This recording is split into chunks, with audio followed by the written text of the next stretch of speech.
Okay, ഫസ്റ്റത്തെ question മറ്റേ electric field due to uniformly charged infinite long wire.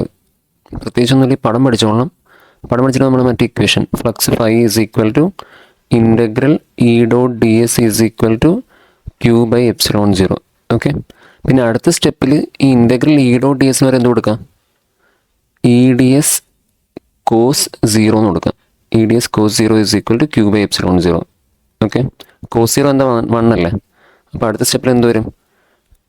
E D S into 1 is equal to integral E D S into 1 is equal to Q by epsilon 0.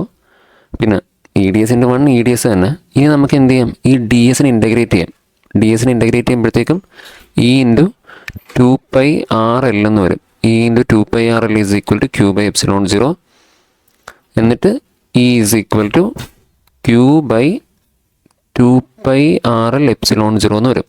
Okay, അതായത് ഇതെടുത്ത് താഴത്തേക്ക് എഴുതി, സംഭവമൊന്നുമില്ല. ഇനി ഈ Q by L ആണ് എന്ത്? Q by L ആണ് നമ്മുടെ lambda. Okay, Q by L ആണ് ലാംഡ. അപ്പോൾ ക്യൂവിനും എല്ലും പകരം മേളിൽ ലാംഡ വരും. അങ്ങനെയാണ് എന്ത് കിട്ടിയത്?